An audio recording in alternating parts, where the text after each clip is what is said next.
It's all right, Kyoshi. It's okay. Yeah, so when I do have just a little bit of time to jump online, sometimes I go into large groups and kind of read through the threads. And one of the questions I see that come up semi-frequently is from somebody who had just got onto the concept of permaculture or something along these lines. So they get into a big group like the regenerative agriculture group or something like this, and they're like, hey, I have property, or I'm a newbie, or whatever they say, and I want to go and take a permaculture design course. Like, who should I do this with? Or what are your recommendations, right? And you get there's a mixed bag of the comments and replies.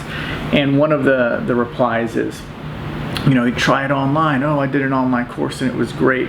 Another one is, hey, I should do it in person, right? You get the experience of that, which is all great. And then there's this like thread through the other threads where it has this like distasteful flavor of like, matter of fact, it's not even a distasteful flavor. It's just a flat out bluntness of courses are scams. They're like multi-level marketing.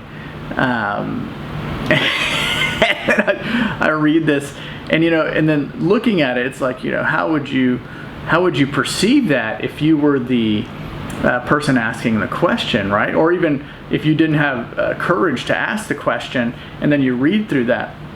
So I think it's something that needs to be fleshed out and talked about, right? So what is the appropriate response to that?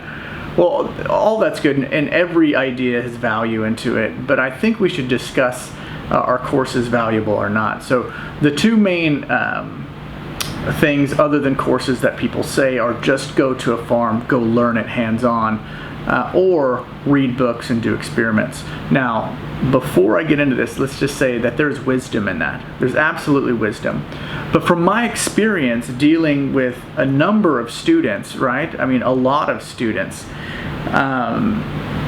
there is some items that just need to be discussed. And so let's just talk about the experiential route. So if you want to go to a farm, like go woof, and you want to learn hands-on, that's a really decent way to do it, right? And I think you should hear this. So when I was doing a paid like farm school type deal, there were woofers on this farm as well, right? But I was a paid like student of this. So I went and I was thinking, man, should I have just woofed? Should I have just been a willing worker on an organic farm and trade of room and board? And when I was there for maybe 2 or 3 weeks, and being a little bit like, man, did I just pay for something that I didn't need to pay for? I was completely turned around. I saw what the woofers were doing and the level of detail that they were being taught, and what I was being taught as a paid student, and there's no comparison, right? I mean, just completely off the board level of detail. Now, let's just say that's whatever farm that I was doing it at. That's fine. So let's hear that, and then let's hear another side. Well, just the simple fact of not really listening to a mentor or an experienced person give you a very good foundation under this building that you're teaching your brain on how to do this. Then you're kind of doing things one at a time. Now you're going to get good at doing things like, you want to learn how to dress a chicken, or plant potatoes, or whatever it is, right? Build a chicken tractor. If you just go out and try experiments and do that, right, your learning curve completely, or actually goes the other way, it goes completely huge, because you're taking things one at a time. Now you will learn it very well over time, but that's the deal. It creates a lot of time, or it introduces a lot of time to this style of learning, right? And somebody who's going to mentor you, like on a farm, I mean, they've got a farm to run, they've got a business to run, probably they got a family. How much time do they have to really dedicate to you?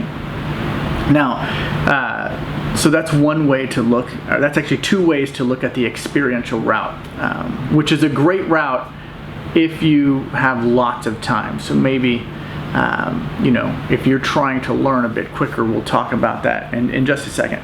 So now let's look at the book route.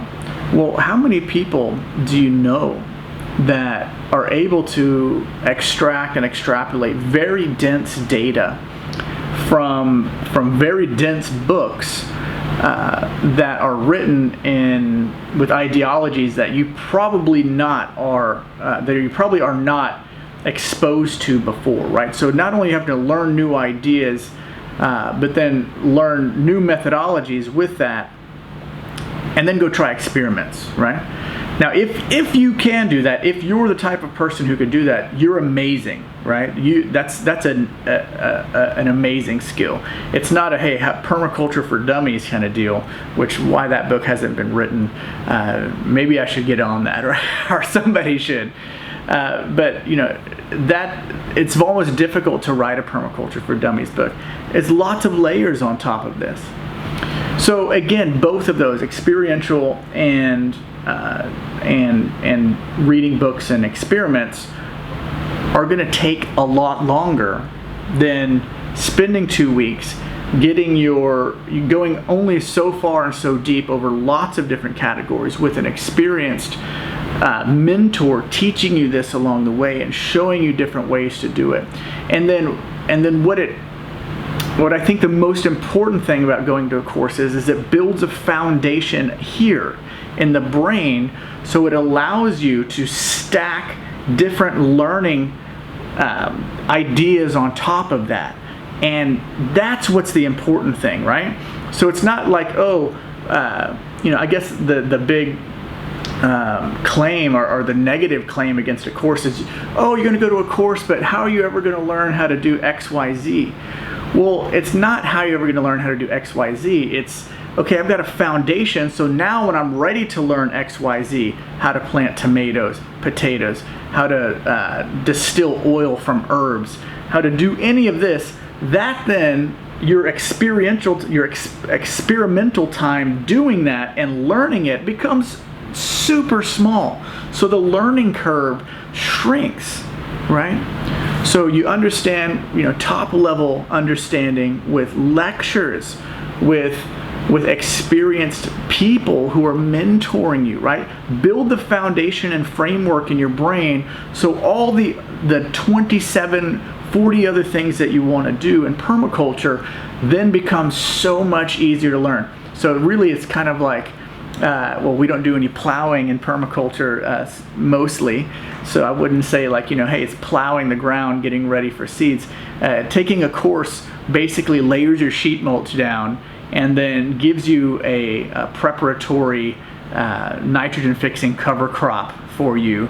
Then you go and learn something where you can plant your acorns or your walnuts or your honey locusts or whatever.